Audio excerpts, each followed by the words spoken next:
आज Doubtnut app download करें। Doubtnut पर अपने सभी गणित, रसायन विज्ञान, भौतिक विज्ञान और जीव विज्ञान के डाउट्स का करो सफाया। बस प्रश्न की फोटो खींचो, एक ही प्रश्न को क्रॉप करो और तुरंत वीडियो सोल्यूशन पाओ।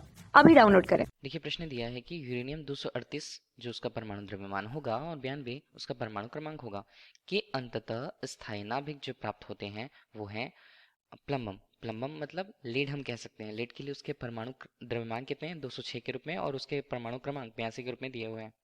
स्थायी नाभिक में शहीद होने के क्रम में इस प्रक्रम में उत्सर्जित अल्फा कण और बीटा कणों की संख्या क्रमशः कितनी होगी वो पूछा जा रहा है। विकल्प में इसके मान हमें अल्फा और बीटा कणों की संख्या क्रमशः 8 और 8, 6 और 6, 6 और 8, 8 और 6 के रूप में दिया हुआ है। कौन सा मान सही होगा वो हमें देखना है।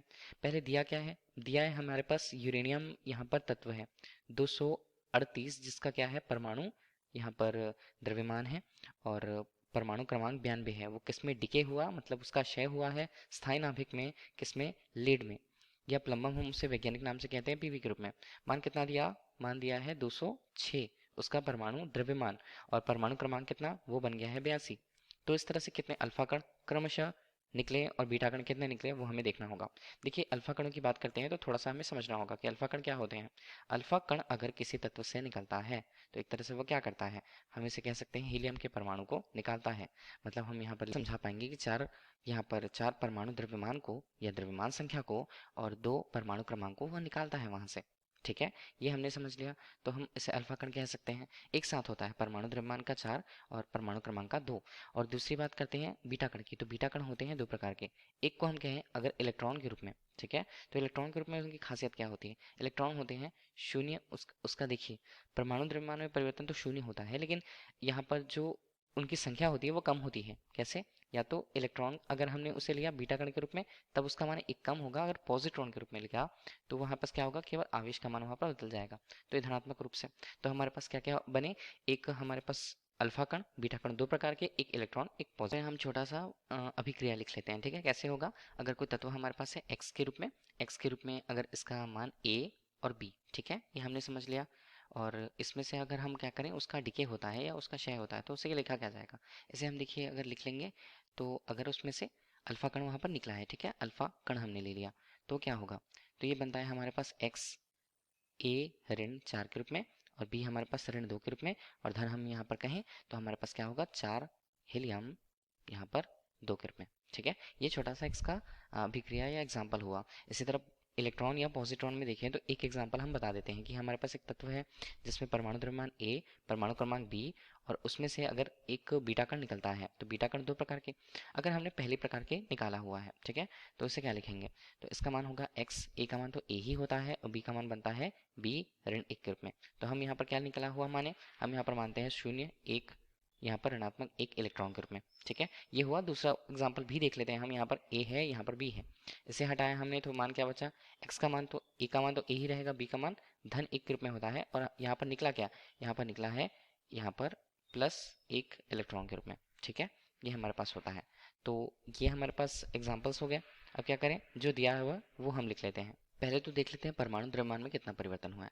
द्रव्यमान पहले था 238 और बदला कितना? 238 था और वो बदला कितना है? 206 हुआ है। तो दोनों में अंतर देखें तो वो कितना आ रहा है? वो आ रहा है 32।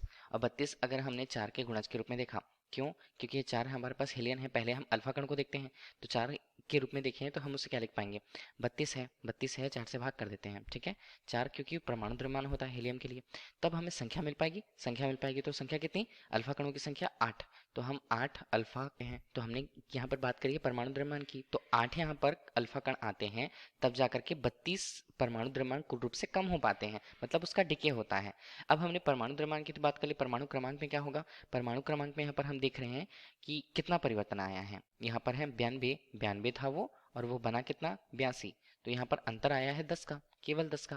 तो पहले हम देख लें कि अगर 8 अल्फा कण वहां से निकल जा रहे हैं तो कितने वहां पर परमाणु द्रव्यमान में कमी आएगी। तो 8 हमने किया, गुणा किया 2 का, ठीक है ना, तो यहाँ पर बनता है 16। तो 16 परमाणु द्रव्यमान में कमी आनी चाहिए। ठीक है, तो 16 कमी आनी चाहिए, लेकिन कमी कितनी है एक्चुअल में? वहां पर है 10 की कमी। तो हम उसे कितना करें? इसे क्या लिखा जाएगा? अब देखिए, अब यहाँ पर अगर हमने ये अभिक्रिया लिखी है तो उसे क्या लिखेंगे? हमारे पास सबसे पहले तो एक तत्व था यूरेनियम। यूरेनियम था कितना? 238, और ये था बयान बी, इसका अगर डिके होता है यहाँ पर या क्षय होता है तो हमने कह दिया कि अल्फा कण का क्षय हुआ। तो अल्फा कण का क्षय हुआ तो होना क्या चाहिए? होना चाहिए कि कोई तत्व बनता है, ठीक है, जिसका अगर हमने मान देखा तो ये हमारे पास बनता है 200 यहाँ पर 6 के रूप में, और नीचे यहाँ पर बनेगा 76 के रूप में। लेकिन बना किस में है? बना यहाँ पर है। अगर हमने इसे अंतिम रूप से देखा तो वो लेड बन जाता है पीबी के रूप में। पीबी के लिए इसका मान कितना है? ये बनता, ऊपर तो 206 आ गया हमारे पास, नीचे आया है 82। देखिए जब अल्फा कण निकले तो दो यहाँ पर दो के परिवर्तन में 76 बन गया, और 76 के बाद से और कुछ परिवर्तन हुआ होगा जितने कण का, तो वो 82 हो गया। मतलब हम यहाँ पर क्या कह सकते हैं कि जो कण निकले हुए हैं वहां पर, ठीक है, बीटा कण अगर वहां पर निकला हुआ है तो उसने 6 और प्रदान किए, उसे 6 परमाणु क्रमांक और प्रदान किए हैं। तो हमने इसे लिख दिया बीटा कण। और ये कैसे, किस तरह से लिखा जाएगा? इसे लिख सकते हैं हम, यहाँ पर 6 इनकी संख्या है, और यहाँ पर बीटा कण कौन से उपयोगी है? 2 बीटा कण है तो 0 है, और यहाँ पर +1 है, ठीक है। तो 6 यहाँ पर आएंगे तब हमारे पास होगा। इस तरह हमारे पास अल्फा कणों की संख्या कितनी है? प्रश्न में जो पूछा गया था, तो अल्फा कण कितने हैं?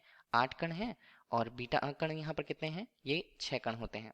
तो ये हमारे पास उत्तर होता है 8 कण और 6 कण के रूप में क्रमशः।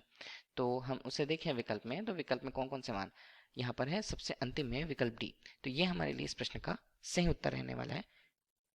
उत्सर्जित अल्फा कण की संख्या 8 और बीटा कण की संख्या 6 होगी। धन्यवाद। कक्षा 6वीं से 12वीं से लेकर नीट, IIT, JEE वो एडवांस के लेवल तक 1 करोड़ से ज्यादा छात्रों का भरोसा। आज ही डाउनलोड करें डाउटनेट ऐप या व्हाट्सएप करें अपने सारे डाउट्स 8400 400 400 पर।